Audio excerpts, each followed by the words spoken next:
자, 정치 과정에 이어서 갈게요. 우리 방금 전까지 해서 투입, 산출, 환류, 환경 요거에 대해서 배웠고 이게 실제로는 어떤 모습으로 나타나는지 배웠습니다. 이해가 좀 잘 갔으면 좋겠습니다. 그거 외에 이제 좀 투입, 산출, 환류랑 관련해가지고 추가적으로 볼만한 거 그거를 갖고 왔는데, 자, 민주주의 국가와 전체주의 국가에서의 투입, 산출, 환류에 대한 거예요. 그래서 민주주의 국가의 모습을 먼저 봅니다. 예를 들어서 우리나라는 시민들이 뭐를 해달라 이런 식으로 투입을 하면은 국가기관이 그 눈치를 봐서 이제 산출에 반영을 하죠. 그리고 투입하는 만큼 또 산출을 나오고 산출이 되는 만큼 또 사람들이 의견을 많이 제시를 합니다. 그래서 투입이랑 산출의 양이 비교적 균형을 이룬다고 볼 수가 있어. 그리고 투입과 산출이 활발한 편이죠. 우리 정책도 계속해서 나오는 편이고 사람들이 진짜 막 댓글도 많이 달고 여기저기 뉴스나 이런 데 나와가지고 이 정책에 대해서는 어떻게 생각해요? 하고 또 유튜브도 여러 가지 사람들이 이야기를 하고 이런 식으로 투입과 산출이 굉장히 활발한 편입니다. 민주주의 국가의 예시 이제 우리나라였고, 하지만 전체주의 국가가 있어요. 전체주의 국가는 뭐 예를 들어서 뭐 옛날에 뭐 히틀러 정권, 그런 히틀러 정권, 요런 전체주의 국가가 있는데 전체주의 국가에서는 어떠냐? 투입과 환류가 적어.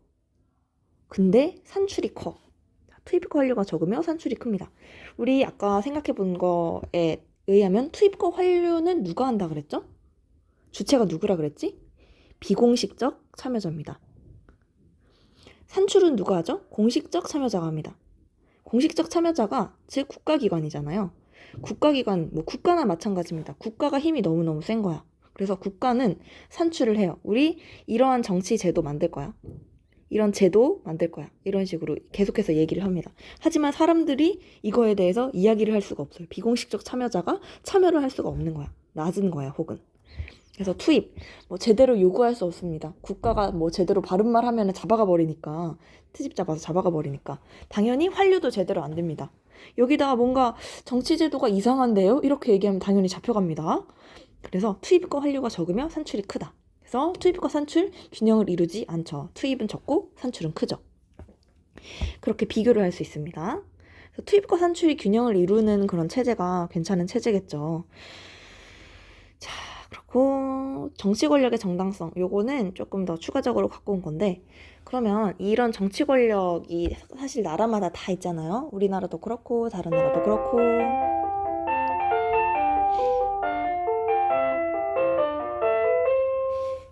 미안, 종이 쳐버렸네. 자, 정치 권력의 정당성을 따질 때 그러면은 우리나라도 어떤 정치 권력이 있고, 뭐 중국도 정치 권력이 있고, 북한도 정치 권력이 있고, 아무튼 다 정치 권력은 있어. 근데 그 정치 권력이 정당한가를 어떻게 학문적으로 좀 따져볼 수 있을까? 우리 생각은 다 할 수 있죠? 뭐 우리 정치 권력이 지금 집권하고 있는 권력이 마음에 들어, 마음에 안 들어, 이런 식으로 우리 마음대로 이제 생각을 할 수 있는데, 그렇게 생각하는 데 있어서 학문적인 근거가 필요하다는 거지. 그냥 마음에 안 들어요, 싫어요. 그냥 내가 속한 집단을 제대로 안 챙겨주기 때문에 싫어요, 이런 식으로 얘기할 게 아니라 진짜로 뭔가 도의적으로 잘못됐다, 좋다, 이렇게 얘기할 수 있는 기준을 한번 만들어 보면 어떨까? 라고 생각해서 만든 기준입니다. 어떤 학자가 만들었어. 이름은 알 필요 없어요. 자, 그래서 살펴보면, 자, 첫 번째 줄. 정치 권력은 어떻다. 지배자의 동의. 지배자는 당연히 동의를 하겠죠? 지배자와 피지배자의 동의에 의해 행사되는, 피지배자의 동의도 중요하다는 거야. 관계적인 속성을 가진다. 왜냐면 우리 정치 권력이 이렇게 있는데, 지배자는 당연히 이걸 좋아하겠죠. 근데 피지배자가 이거를 싫어하게 되면 언젠가는 뭐 저항이나 반항이나 혁명, 이런 게 당연히 일어날 가능성을 계속 깔고 있는 거야. 피지배자의 동의가 없을 경우에는. 그래서 정치 권력은 피지배자의 동의에 의해 행사된다. 그래서 관계적인 속성을 가진다. 우리 권력적 한쪽이 무조건 요구하는 게 아니라 관계적인 속성을 가진다는 거. 그래서 이 사람은 이렇게 생각합니다. 권력을 행사하는 지배자가 반드시 뭐 해야 된다? 자발적 복종, 즉 정당성을 확보해야만 한다. 그런 거죠. 이 사람들이 우리 정치 권력은 마음에 들어. 진짜 집권할 만해서 집권한 거야. 나는 걔네들의 통치에 동의해. 그래야만 제대로 이 권력이 존속할 수 있다라고 본 겁니다. 그래서 이 정당성의 요건은 과연 어떤 것이 있을까 보자면 첫 번째, 합법성, 두 번째, 도덕성입니다. 이 용어만 봐도 사실 무슨 뜻인지 잘 알겠죠? 풀어서 설명해보자면 이겁니다. 합법적, 우리 법을 지켜야 되잖아. 합법적. 권력은 어떻게 획득되어야 됩니까? 민주적 선거를 통해서 합법적으로. 그러니까 뭐 예를 들어서 민주적이지 않은 비민주적인 선거, 체육관 선거 이런 거 있죠. 비민주적인 선거를 통해서 획득되면 그건 합법적인 권력이 아니야. 또는 뭐 민주적인 다른 방법을 통해서 폭력을 통해서 비민주적 선거나 폭력이나 이런 거를 통해서 합법적으로 이게 획득된 권력은 이제 비합법적이다. 무슨 말이야? 자, 다시 얘기합니다.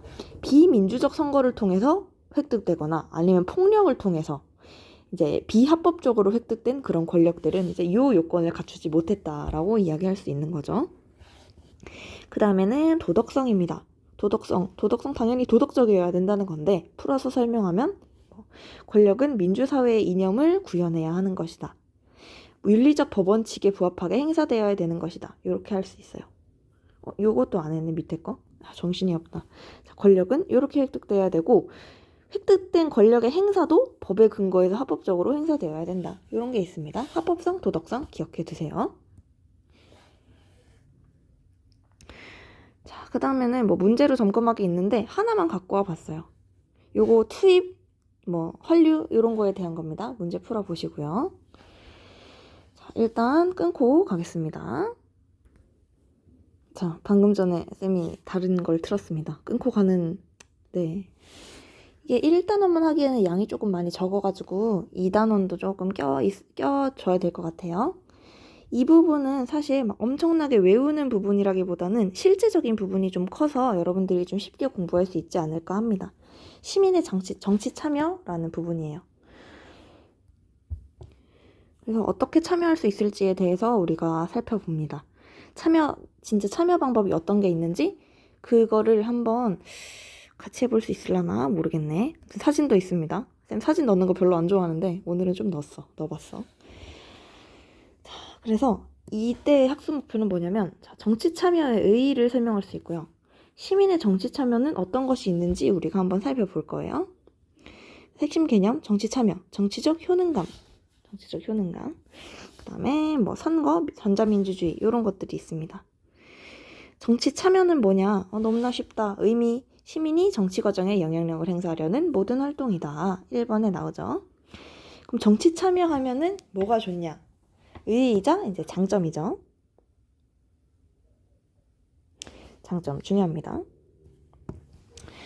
장점, 의의에는 뭐가 있냐? 정치 권력 행사 및 정부의 정책 결정에 정당성을 부여합니다. 왜냐면 사람들이 참여해가지고 그거를 반영하잖아요. 그러니까 우리 정권의 행사나 이런 것들은 우리 시민들이 원하는 거를 그대로 실현한 거야. 그러니까 정당성이 있어지겠죠. 자, 이 정당성이 부여되고요. 그 다음에 정책을 보다 발전된 방향으로 수정 가능합니다.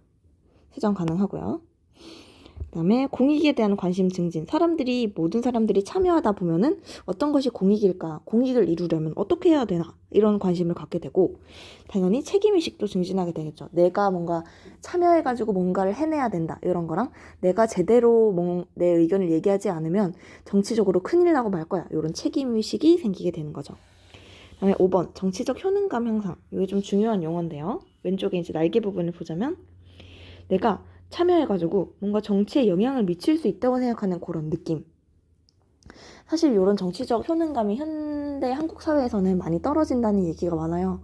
내가 뭔가 얘기를 해서 그게 바뀌는 게 있을까? 이런 생각을 가지고 있는 사람들이 되게 많죠. 그런 정치적 효능감을 올리는 것 역시 정치 참여에 있어서 굉장히 중요합니다. 그리고 6번.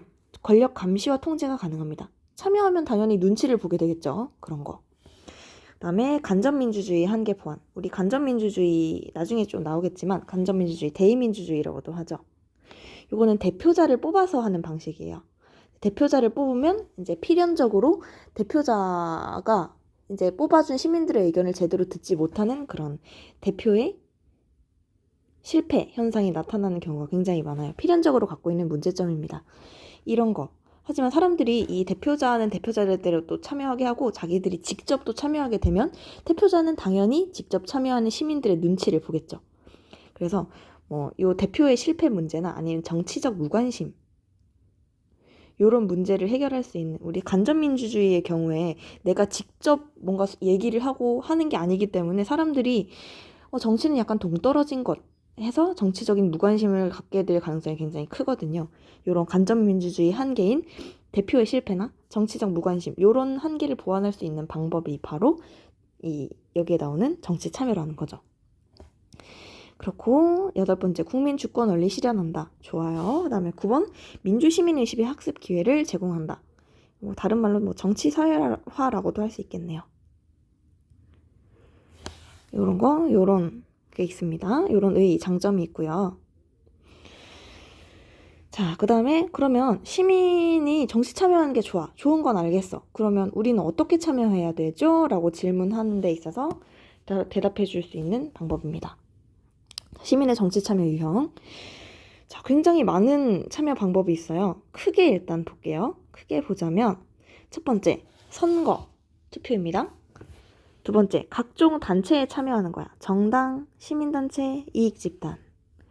그리고 독자로서 개인의 의견을 언론 매체에 전달하는 방법도 있고요. 청원, 우리 국민청원 알죠? 그거를 올리는 방법도 있고요. 집회나 시위를 참여할 수 있는 방법도 있고요. 공청회 간담회 토론회에 참여하는 방법도 있습니다. 하나하나 살펴볼게요. 엄청 어려운 것들이 아니에요. 여러분들이 이미 다 알고 있는 내용일 거야. 한번 짚어보는 겁니다. 선거 투표. 자, 우리 이제 선거법이 개정돼가지고 만 18세 이상부터 선거에 참여를 할 수 있죠. 만 18세. 만 18세면은 실제로는 20살 그런 식으로 되겠죠. 사람마다 조금씩 다를 텐데 만 18세. 그래서 원래는 만 19세였다가 만 18세로 이제 내려갔습니다. 조금 더 참여할 수 있는 범위를 넓히자라는 의미이죠. 요거를 보자면 여긴 개인적인 참여, 내가 혼자 가서 찍는 거잖아요. 개인적 참여에 해당되고요. 대의민주주의, 이거 대표자 뽑는 거라고 했지. 대표자 뽑아서 이 민주주의를 실현하는 그런 방법 하에서 가장 기본적입니다. 내 의견을 파악할 수 있는 가장 기본적이고 기초적이고 꼭 해야 하는 그런 정치 방법 중에 하나입니다. 그래서 이런 선거 투표를 통해서 나의 정치적 견해를 표출할 수 있어요. 어떤 공약이 싫어. 그럼 이 후보를 찍지 않는 거야. 그런 견해 표출이 되고요. 또 후보자가 마음에 든다. 그래서 후보자를 선택해서 투표하거나 또 지지하는 후보를 위해서 여러분들은 선거운동을 할 수도 있습니다. 그리고 직접 출마할 수도 있어요. 그런 것들. 자, 그런 것들이 이제 선거나 투표를 통한 방법이고요. 단체 참여, 정당이 있습니다. 정당에 가입할 수 있는 방법도 있어요. 정당에 가입하거나 참여해서 이익을 추구한다. 정치적인 이익을 추구한다. 정당은 이제 정권을 잡아서 정치적인 이익을 추구하기 위해 만들어진 단체입니다. 뒤에 가서 조금 더 자세히 배울 거예요. 근데 이제 21대 국회, 현재 국회를 한번 갖고 와봤어요. 몇 석이 있냐? 우리 국회의원은 300명으로 이루어져 있거든요. 300명 중에서 이제 더불어민주당이 174석, 국민의힘은 102석, 정의당은 6석, 국민의당은 3석, 열린민주당 3석, 기본소득당 1석, 시대전환당 1석. 처음 들어보는 당도 있네요. 무소속, 이제 정당 소속이 없는 그런 국회의원들은 10명이 됩니다. 그래서 다 더하면 우리 300석이 나와요. 제적. 그런 정당들, 우리 많이 들어본 정당들, 더불어민주당, 국민의힘, 정의당, 국민의당 정도까지는 이제 많이 들어봤을 거예요. 이런 정당에 참여하는 것도 방법입니다. 이 정당, 집단적인 참여에 속합니다. 그리고 시민단체도 있죠. 시민단체, 예시를 굉장히 많이 들고 왔어. 그린피스, 국제 엠네스티, 요거는 인권에 관련된 단체죠. 참여연대, 환경운동연합, 여러분들은 아마 그린피스를 많이 알고 있을 거예요. 그 외에도 방사능, 요 시민단체의 모습을 갖고 왔는데 시민단체가 이제 시위를 하는 모습이죠. 방사능 오염수 해양 방류를 반대하는 일본의 한 시민단체. 여러분들 방사능 오염수 문제가 생각보다 좀 많이 심각하다고 해요. 국제적으로는 이거에 대해서 많이 숨기고 시시하고 있지만 방사능 오염수를 정화하는 게 아니라 바다에다가 버리고 있는, 바다에다 버려가지고 바다에서 이상한 생물들이 나타나잖아요. 많이 변형되거나 이런. 그래서 이 문제가 좀 심각하다고 해요. 그래서 일본 내에서도 그러지 말아라, 우리가 제대로 먹고 살 수 있는 권리를 줘라, 이런 식으로 시위를 하는 그런 시민단체의 모습입니다. 시민단체의 가장 큰 특성이 공익을 위한다는 거예요. 방사능 오염수 해양 방류, 해양에 방류하면 안 됩니다. 왜냐하면 사람들의 생명권이랑 환경권이 위협받을 수 있기 때문입니다. 이렇게 하면 공익을 위하는 거죠. 공익을 위하는 그런 시민단체의 모습입니다. 여기도 나오죠. 공익 추구. 반면에 약간 반대되는 거. 이익집단도 이제 사람들을 위해서 일하긴 해. 하지만 특수이익 또는 사익을 실현하기 위해서 일합니다.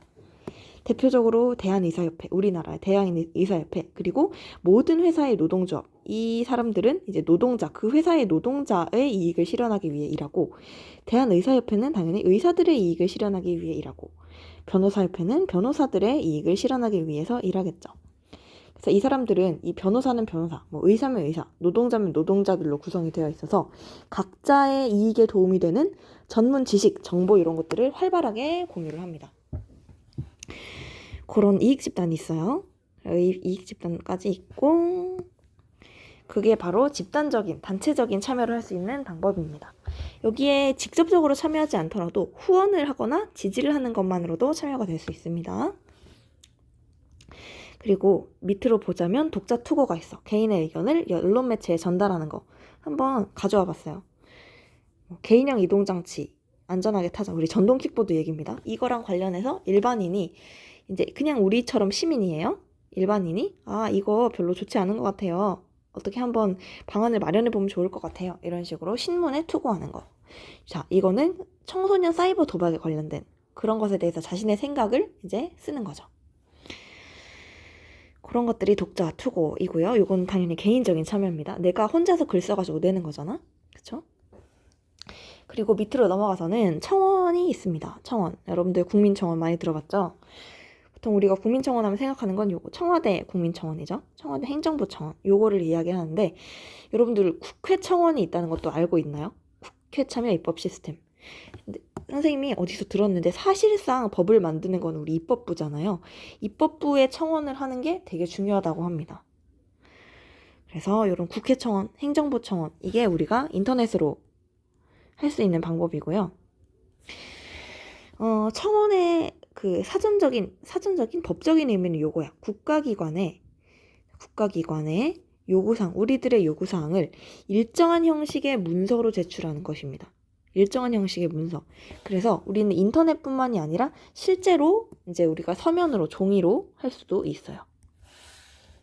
이런 청원은 우리 개인적인 참여에 속합니다. 그렇고요. 여러분들 국민청원 어떻게 해본 적 있는지 모르겠네요. 국민청원 알죠? 다들 해가지고 20만 명 이상 되면은 요 사람들이 답변을 해야 되는 의무가 있잖아요. 그래서 여기에 들어가 보잖아? 그럼 국민청원 행정부 여기에 들어가 보면은 요새 이슈가 되고 있는 것들이 뭐가 있는지 알 수가 있다라는 것도 여러분들에게 뭔가 시사상식을 쌓고 싶은 사람들에게는 꿀팁이 될 수도 있겠네요. 요거. 그다음에 집회랑 시위를 참여하는 것. 선생님도 집회 시위 참여해 본 적 있습니다. 대학교 때 해본 적 있어요. 그래서 자신 또는 집단의 정치적 의사를 표명하는 것. 그래서 얘는 사실 1인 시위 같은 거를 하는 경우에는 개인적 참여가 될 거고 여기에 시민단체에 나온 것처럼 단체로 이제 시위를 하는 경우에는 뭐 집단적 참여가 되겠죠. 이거는 개인이나 집단 어느 하나로 딱 잘라서 얘기하기는 힘들 것 같아요. 상황을 보고 판단해야 될 것 같습니다. 요거는 참고하시면 돼요. 굳이 이제 시험에 내진 않을 거야. 그 다음에 공청회 간담회 토론회. 이건 알죠? 공청회에 대해서 목 아프게 설명했습니다. 자, 그런 것들. 그 다음에 여러분들이 생각해봅시다. 요거를 해오면 될 것 같아요. 또 다른 시민의 정치 참여 유형에는 어떤 것이 있을까요? 뭐 교과서를 참고해도 좋고, 뭐 참고서가 있으면 참고서를 참고해도 좋고, 여러분들이 검색을 해봐도 좋습니다.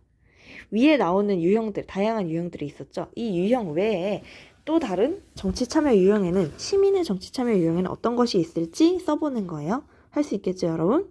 좋아요.